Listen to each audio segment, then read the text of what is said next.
I'm Anne von Wiese. Today I'm going to show you a little bit about attaching some feathers to hats as well as styling. I'm just going to go over some of the methods that I've found over the years that have been useful for me creating some pretty complex feather arrangements. If you've ever put a feather in a hat before, it can be pretty difficult, especially if you're just trying to do it with pins. But if you're trying to do a time period such as Europe in the 16th century, then suddenly feathers come into play. So since I do early 16th century Holy Roman Empire reenactment, I have kind of worked on a lot of hats over the years and developed some methods for doing it. None of my methods that I use for attaching hats are necessarily like historically accurate. I haven't done heavy, like research into methods that would be used, but my premise is that I'm using a lot of techniques that would have been available at the time. So it's not like I'm using something that is modern. Most of the time I'm going to be using a needle and thread to achieve the desired look. And also the methodology that I'm showing, I'll show you several different ways. And I'm not the inventor of any of these. I've just perfected my own methodology for doing it. And in my linked blog article there in the chat, you can go and visit some other creators that have expanded on this or done different things. And it's always good for more information. Primarily, I will focus on how to get the feather into the hat, and then also some styling ideas as well. The particular focus is for cloth hats, wool hats of like late 15th, early 16th century. So because that's kind of what I focus on, so I tend to be myopic, but a lot of these techniques could be applied to other periods and regions depending. So first, I'm just going to start with the feathers, talking about feathers a little bit. Is when I'm talking about feathers, usually I'm talking about ostrich feathers, and ostrich feathers come in a lot of flavors. You have something like this, which is a natural long wing feather here. And you can see it has a lot of bounce to it. It has a real pretty drape naturally on its own. I really like the multiple colors. These are a lot of fun to work with, especially if you're doing like, say, female German early 16th century, they tended to they didn't necessarily have as many colorful plumes. So these are a great option for hats like that. So that's a wing type feather. It's longer and it has this beautiful drape to it. And then you have your drabs, which are cheaper and also nice to use, but you can see they don't quite have the same flop to the barbs. So feather anatomy real quick. This is the shaft or the rachis, and then your quill end. These are the barbs, and the little cross parts of the feather is the barblets. And so that's what can cause, like on a flighted animal, the barblets will go together finely, but since this is an animal that doesn't fly, they don't need to. So it's a really pretty. As in my article, you can get the link from there. I go to Swalif and Sons, and I like them because they're out of California. So I know that there's, I know where they're at. I'm familiar with them. The problem is that they're wholesale. So either you get somebody to go in with you, or you end up with a large amount of feathers like me and able to feather all future hats that you could ever think of forever. So I think I spent $100 on feathers and I will never have to purchase a feather again. So that's my supplier who I trust and I like. I trust their practices. However, if you are looking for something that is humane, there are farms that do provide feathers from animals that you know are still alive. So if that's a concern of yours, if you're looking for a vegan option, I would look for a farm that sources their feathers that way. And there are available. They're just going to be more expensive, but be aware, that I'm not, I don't know how humanely sourced these are, but that's who I use. So that being said, you might not want $100 worth of feathers. Find a group of people. So that's a large drab. And then you have smaller drabs like this. And this is a natural small drab, which you might think is pretty boring. You might see this in a feather duster, which I have used a feather duster in a pinch before and stole the feathers out of it.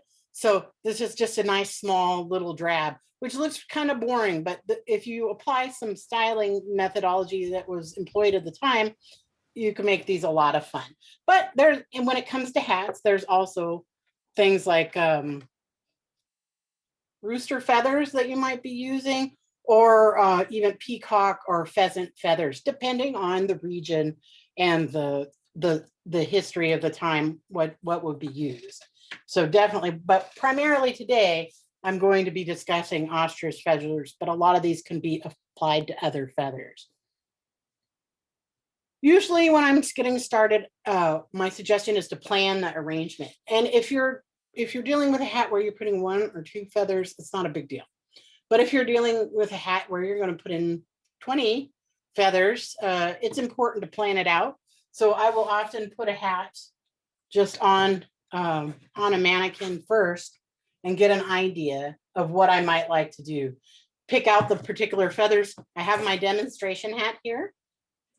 So I'll be using this hat for my demos just because it's nice and easy to see. So before I get started, I might start by placing my feathers on the hat, getting an idea of what feathers I want to use, what is the final look, placing them, maybe even ordering them dependent on what I'm doing.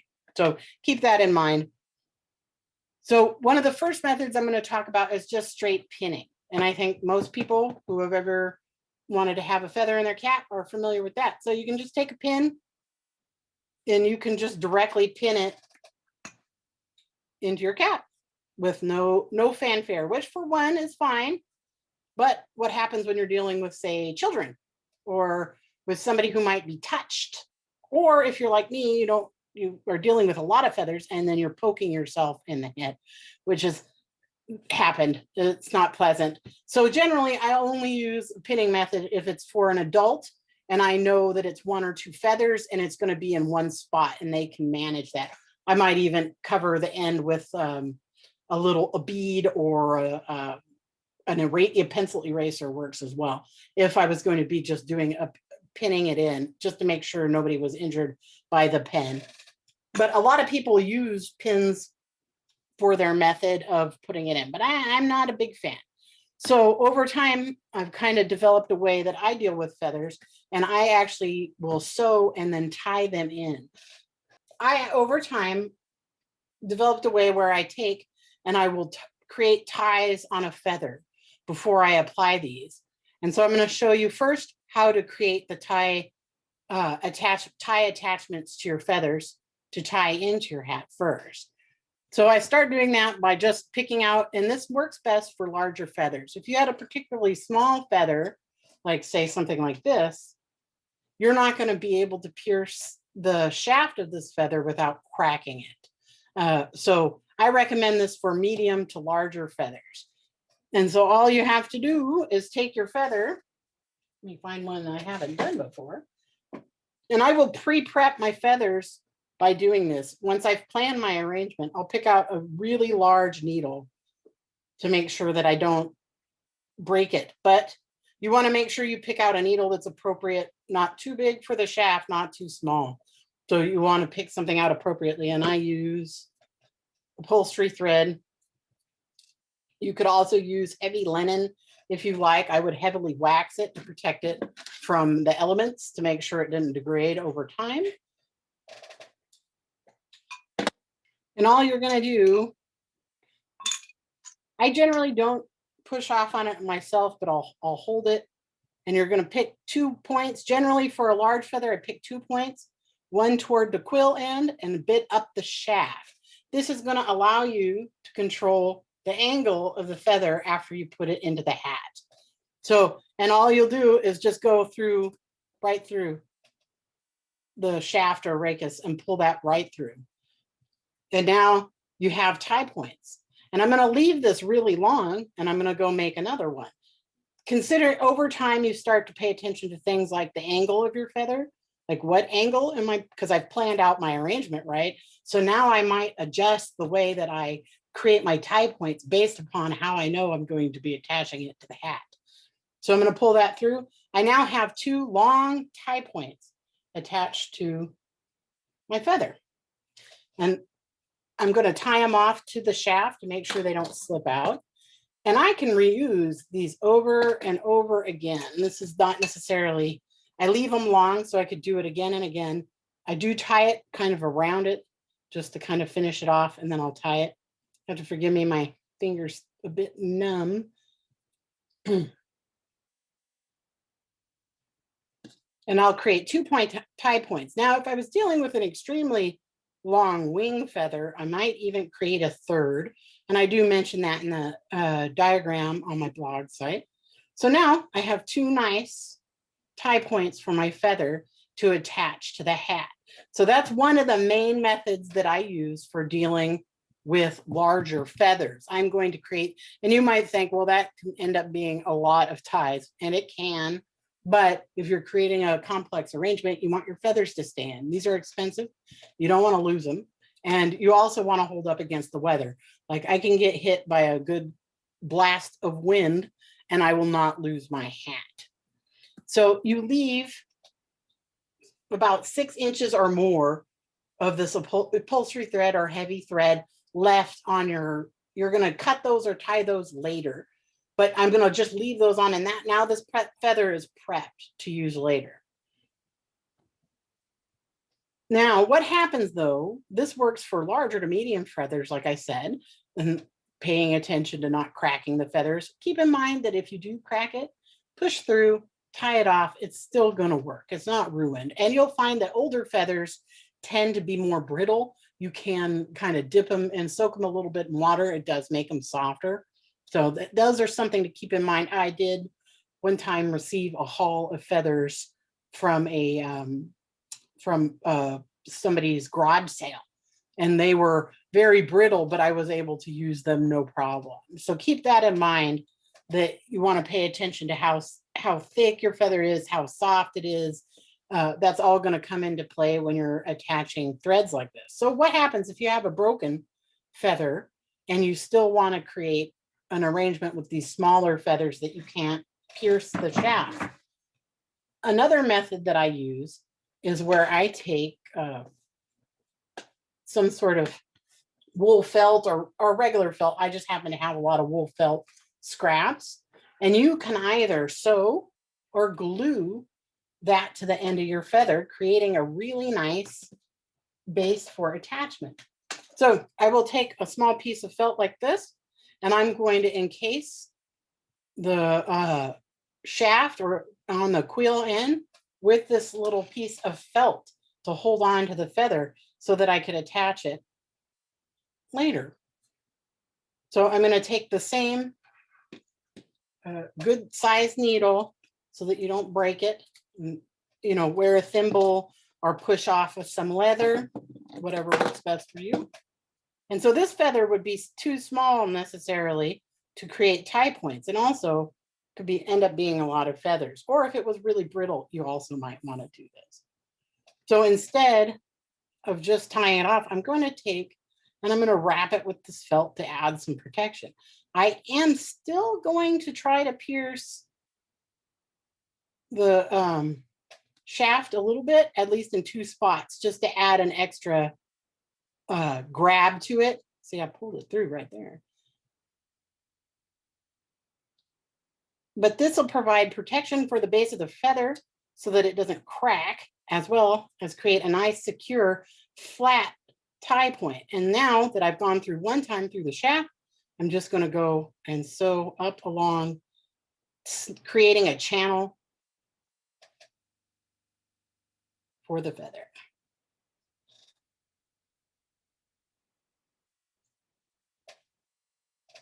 And I'm kind of rushing along to keep it going, so not making the most beautiful of stitches, but it doesn't really have to be perfect. And I'm going to go one more time. I'm going to try to go through the shaft one more time.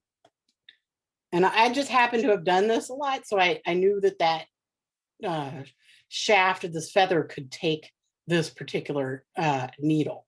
So you'll have to kind of, if you're trying this at home, you might want to experiment with it before damaging any of your feathers, because they can be quite expensive. So then I would just tie this off, you know, like a normal sewing tie. But now I've created, look at that, I've created this really nice base that will hold this feather in, and also creates a nice flat attachment point to my hat, which also helps me control the direction of the feathers. So if you've ever wondered, when you've seen these arrangements that are standing straight up, these are some of the ways to achieve those looks without your feather falling or going down sideways. So that's attaching a base. So you might not want to sew, you might want to use a glue, and you can, in the time appropriate, you might find like some sort of pelt glue or something like that to use, or and you can create a glue and actually just glue. This was done with pelt glue, where I just glued it in. And so now I have this nice little base that it's been glued in on. And now I could just attach that to the hat and sew in this little base directly without losing my feather. So the thing to keep in mind though with glue, and I'll talk about this more in the next section, is you want to be careful, because if you use too much, you can create a real hard spot. The pelt glues tend to maintain some elasticity, so they're not too bad, but they can be hard to poke through. So if you ever deal with glue, craft glue and hot glue also work. So you don't necessarily have to go with a pelt glue. Now you've got these two ways of attaching feathers. And now I'm going to talk about one more situation. What do you do if you're dealing with something like a rooster feather? How are you going to attach this to your hat when you can't pierce the shaft without breaking it or potentially hurting yourself? So you can actually sew these into, I usually use bias tape, but you could, whatever you like to use. I will sew these directly in to the tape. I'll just take each feather and then carefully sew each one in nice and snug so that they're set into this tape. You can then attach this tape to your hat any way you desire. So I'm going to talk a little bit about some of the ways to attach it here in a second, but this could be pinned or sewn directly into the hat. And so how I would do that is I always keep a lot of bias tape just kind of on hand. And I would use bias tape for this because it has some give to it, especially if you're trying to shape it into a hat. It can be very nice. So you're just going to take your two feathers, do slightly bigger. You're going to take your feather arrangement, put your feathers in there in the desired pattern every inch, or whatever density you're looking at. And I'm going to sandwich it in between the two and then just sew the feathers directly in. This time, instead of using that larger upholstery needle, I'm going to downsize my needle size because I don't need something quite that meaty.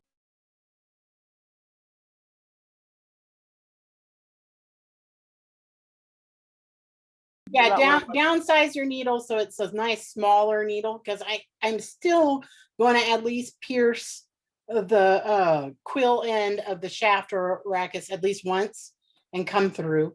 And then I'm just going to stitch. Usually I stitch several running stitches down the length as I do multiple ones, but you can just come up the side and you create this little, almost like a trim tape of your feathers yourself. And then this can be applied. Oh, this can be applied. I didn't tie it off.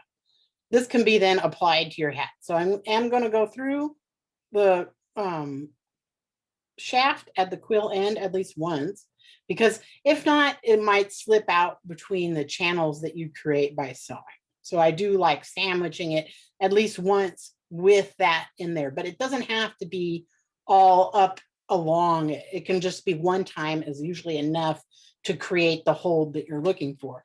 So by the time you get done, you end up with something like that, where you have multiple feathers snugly sewn into a tape that, and because it's bias tape, it now bends, so you can then apply that to your hat however you desire. So in some of my drawings on my blog page, you can see like how I might attach multiple poof feathers to a very large round hat using this method.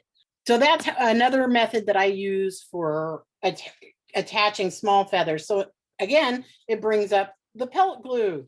So again, that's another option, that if you wanted to just use a glue, such as a pellet glue, to glue them directly in. The problem is as you can imagine, when the pellet glue or glue gets on fabric, it tends to get really hard and can be quite immovable and hard to attach to something. So you have to be very mindful if you decide to use glue to attach your feathers into a tape, because before you know it, you have, you're no longer able to attach that to anything else because you can't pierce it to attach it to your hat. So it is available, it is an option, but be wary and test when you use glue. So now I've told you about these methods for creating attachment points on your feathers, creating ties that tie in directly for large feathers, creating little attachment felt base points for your smaller feathers, or creating feathered tape that you can then apply to a hat. So now what? What do you do with this? If you're not just going to pin it in, well, pinning is still an option. If you had something really simple and you weren't going to do anything else, you might just pin that in and be ready to go. But usually I'm doing something pretty complicated and I don't want it to come out. I don't want to lose my feathers because I've paid a lot of money for them, number one. And number two, next thing you know, you've got feathers all over the place. So I like to attach them more securely and use some of the attachment points I discussed earlier. So how to do it? So one of the methods in which I do is I just tie by stitching the attachment strings directly into the hat. And the direction you attach these will be dictated by your overall style and what you planned earlier when you kind of planned out the style of your hat. And I have my little demo hat here to use so that you guys can see it better. When I talk about it, this is the brim. This is what I call, I don't know the technical term for this. I kind of call it like where the hat band would be. So like the articulation point between the crown and the brim of the hat. So I might call it the band area. And it's that point at which the under part of the crown meets with the top part of the brim. So generally you're attaching feathers here to achieve your look. And depending on what style you have will dictate. Sometimes there's hats where it's not a horizontal situation. It's actually turned up like this. So you're going to have to be aware of what kind of hat and what ultimate look you're going with. This has a little bit of a flat cap version to it. And so you can just sew the feathers in directly. So I'd take a needle from earlier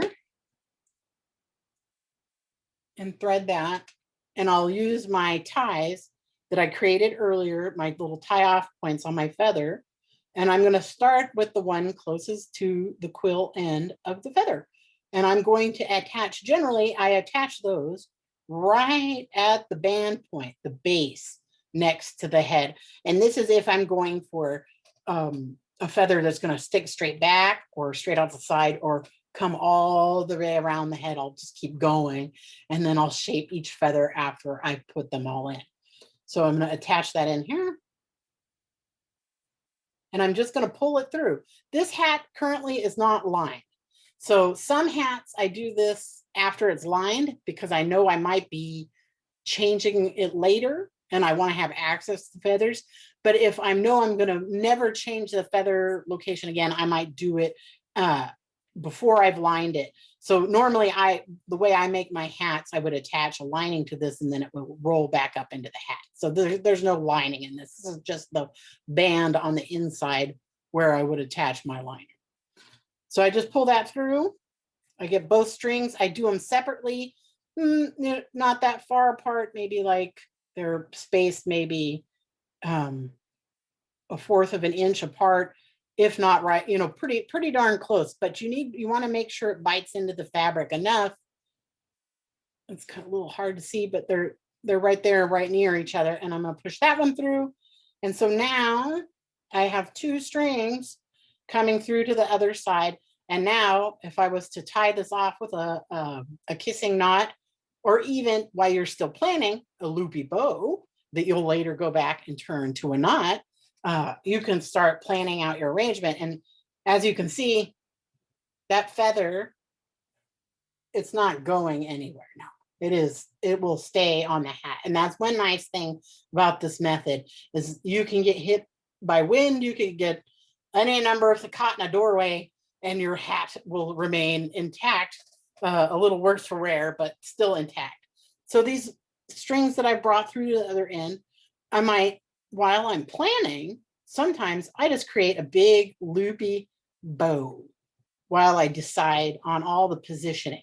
And then when I'm all done and I'm happy with the way everything looks, I'll knot those off and finalize the look. And like I said, I'll do a kissing, needle kissing knot, or any other thing really works, you know, around, and then through to create your knot. So however you want to do it. So I've attached the first one at the base there, and then I might come in and say I wanted this feather to stick out away from the hat.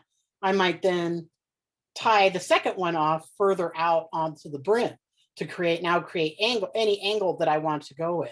So if I can then attach that second one and pivot that feather in the desired direction. So that's how I would attach these larger ones at this articulation point, and then make a decision about where you want to put the second one to achieve the desired look. So there's been a question. What do you mean by a kissing knot? You take the, I think I saw that on, somebody said it, that's what it was called on a video, but it's just where you wrap around your needle and then slide it through. You know, the thread's still attached, and then you slide it through. A fishing knot probably too. Like I think you use it when you go fishing, when you're attaching the tackle. I've seen that for French knots too. Okay. Yeah. Cross stitchers call those French knots, I think. Yeah. Yeah. So yeah, that is a good way to just tie it off. You can also just like a shoe, like if you're a child making a big shoe knot, that also works so for attaching it. So that's how I would attach those longer feathers. And I have some drawings on my blog post about ideas and angles for attaching those, so you can get more there. So that's how I might do those. And it's basically the same thing for when you have a feather that has a felt attachment. You're just going to stitch it right into the hat in your desired direction that you want to go. Or you can just pin it if you only had one or two feathers and you weren't worried about the pins. And then the last example of how to attach would be these.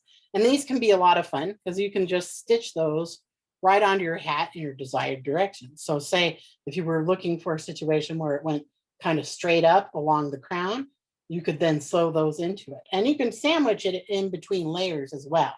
Like if you were planning something out and you already knew what you were up to, you could sandwich those into your layers as you were making your hat. So that's a lot of fun as well, and gives you a lot of options.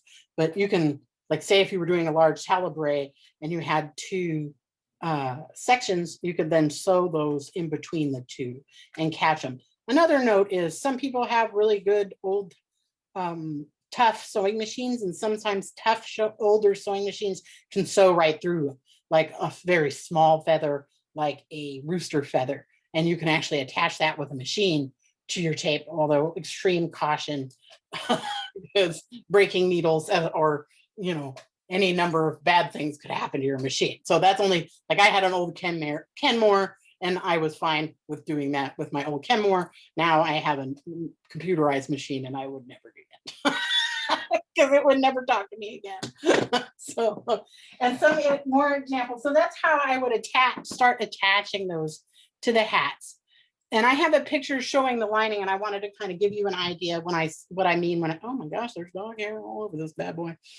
When I say without the lining, so here's a hat I made, and I just used a felt blank, and this is without lining yet. I haven't decided what I'm doing with this particular hat yet. Like I might redo my feathers. So there's no lining in it. So you can see all the places I've tied in feathers without the liner inside of it, right? So they're just tied directly in there. And if you look, they go all the way around the hat. And each one is not coming out. Like I can take a full wind. So as I'm planning it, I'm deciding what I'm going to do when I style it. So that allows, because I didn't have a liner in there, I can reset it, make a decision, and then put in a lining. Now, this is an example of one that I've lined. You can see I do this thing where I create a band and then I attach the inside of the liner. So this is tied, just unfortunately not a good example because it's all in black. This is just tied directly on this inside part of the.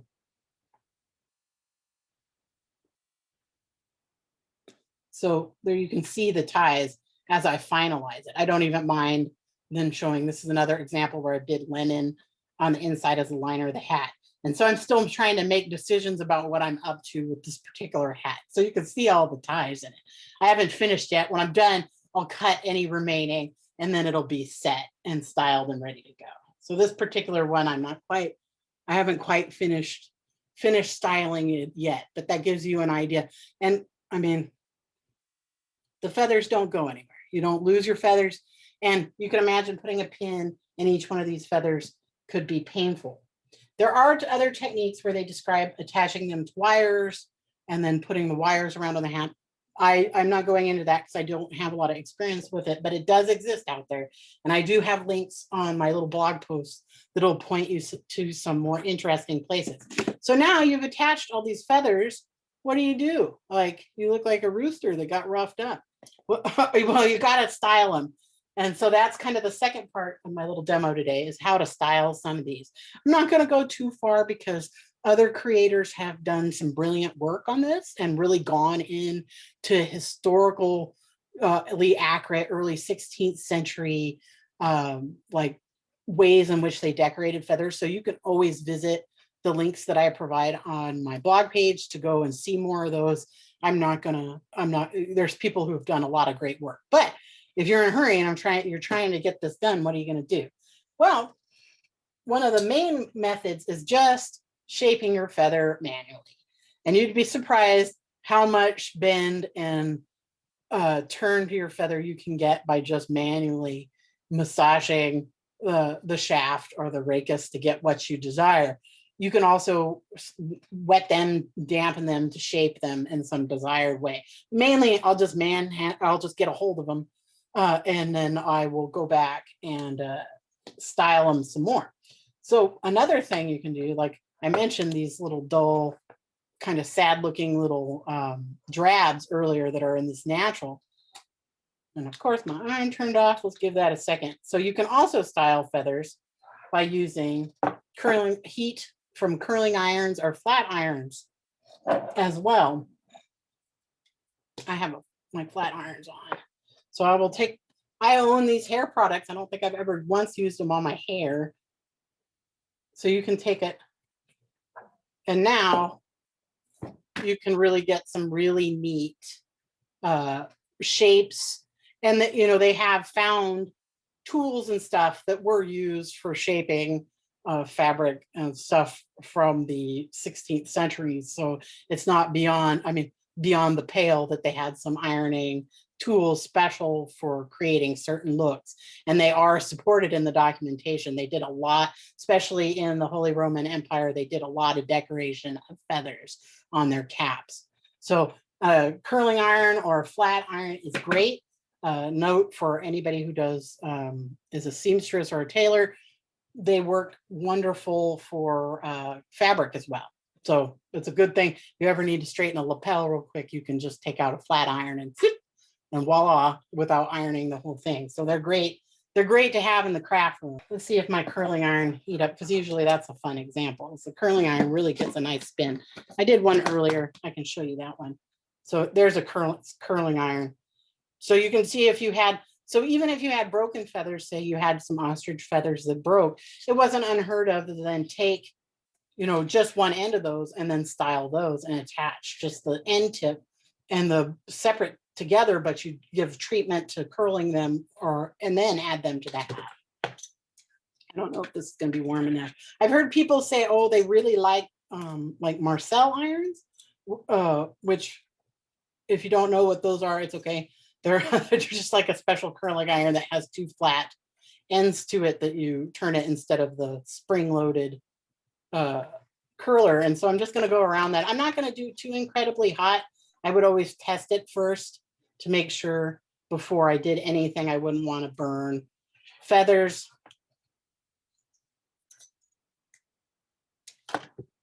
And you can see you can get some pretty nice looking curls to your feathers. So that's two of the main ways I style it. Just get a hold of it with my hands, or I might use an iron to achieve my desired look. The other thing that you've seen, if you've looked at any late 15th century, 16th century paintings and later, is you'll see a lot of times these will be curled. And it turns out that the barblets on the barbs of a ostrich feather will behave like ribbon, and you can just curl them directly using a pair of scissors or a blade.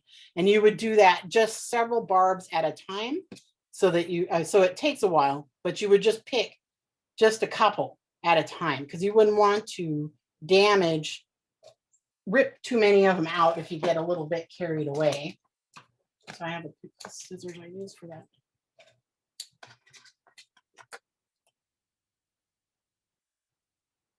And you're just going to treat them like ribbon. And then you've achieved this really curly, if you guys can see there.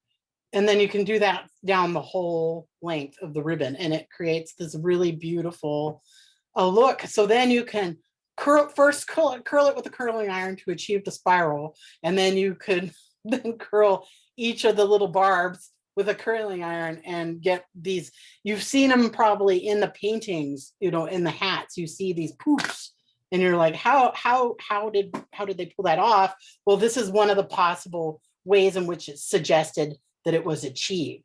And so I've seen these decorated with beads, with anglets on the ends, and with gold, like gold dip, like along the shaft of the feather. So there's a lot of options if you're creating late 15th century, 16th century pieces might call for those, as well as some earlier. I have talked with people before that are doing a little bit earlier, like medieval, and they might have some, a feather that they have in their cap. And there's ways that you can use some of these techniques to style those as well. So my suggestion is, if you're going to get into this, so you can definitely visit the other the links that I've provided, visit my blog, and always feel free to reach out to me. I love talking about this sort of stuff and just kind of geeking out on it.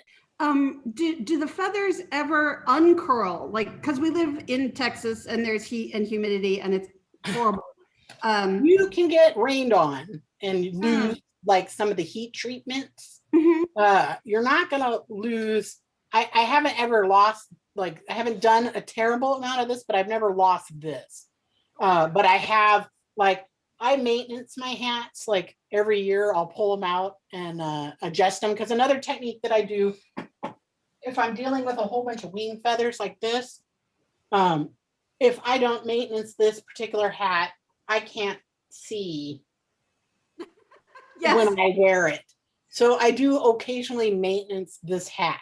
I'll just take it out, I'll put it on a dummy, I'll retie some of the clusters to make sure they're sticking together. Like, it is due, this one has been sitting in a hat box, it's due for some curling and a little bit of attention to make sure it all stays in the same direction.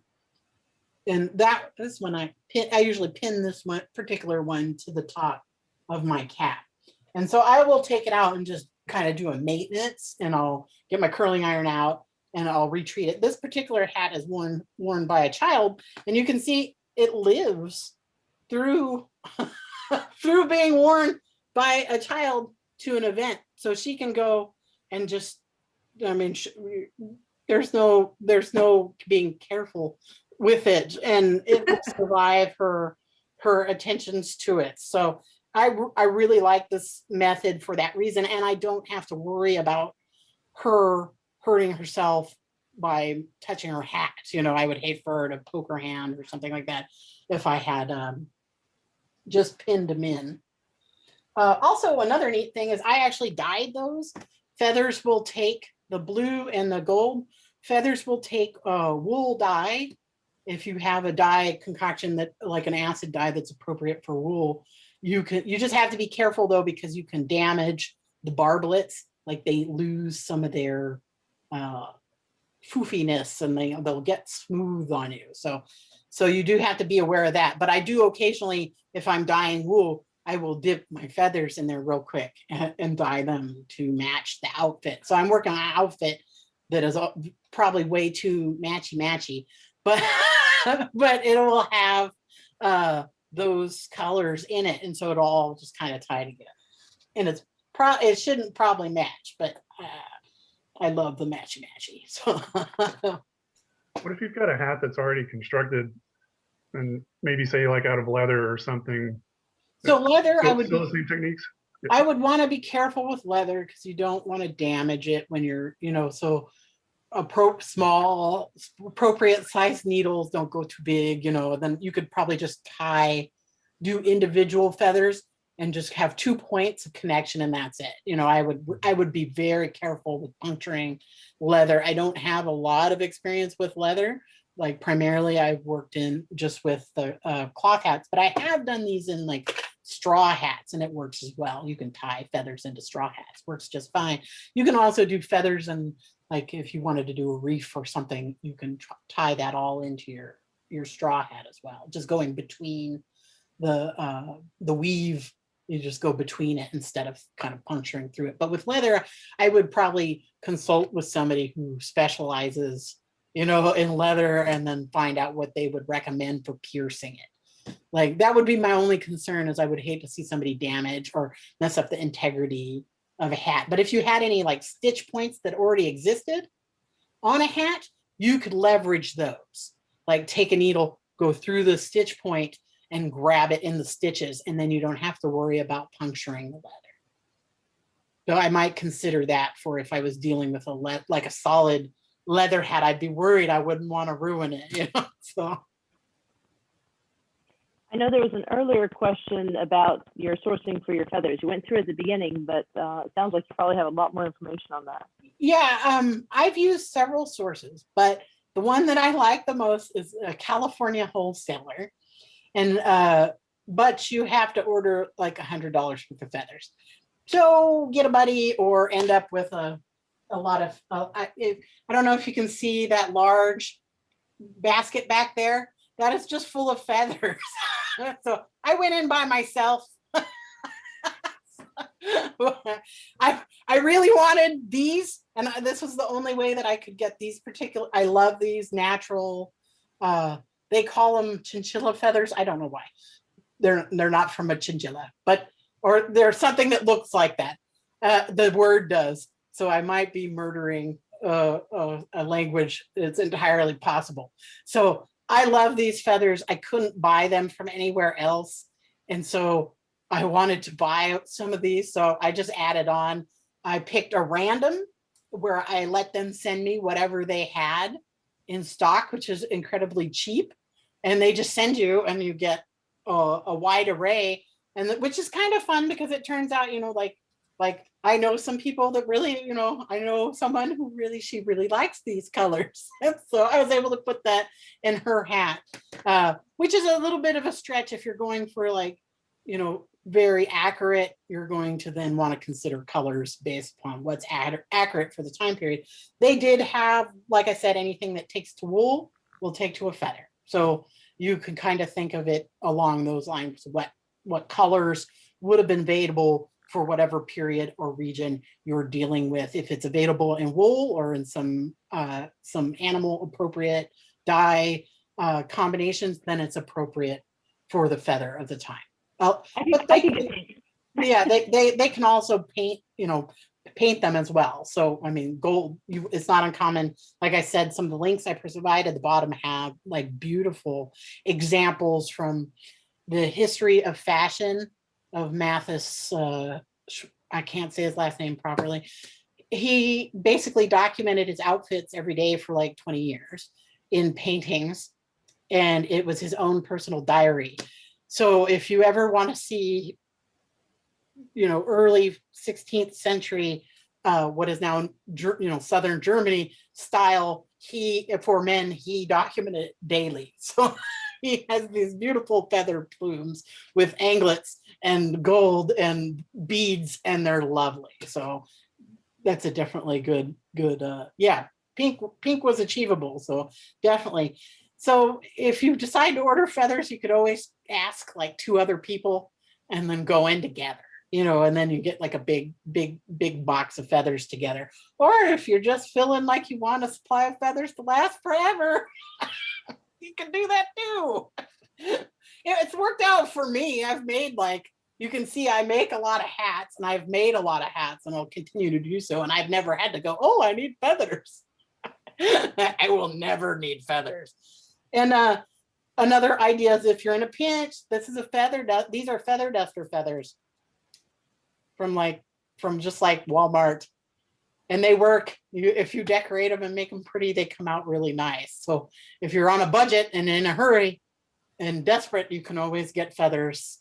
Or the other thing that I've done is I've robbed arrangements from hobby stores, where they do their arrangement and then they put it on sale for like 60% off. You just take the arrangement and just rip the feathers and then put those in whatever you want. Great. So that's also an option for getting feathers, because they can be very expensive.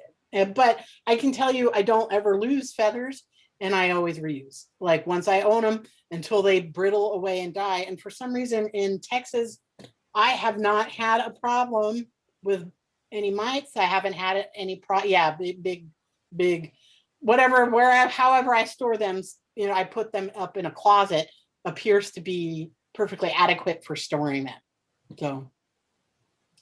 So for me, it was a worthwhile investment of lots of fun and good times.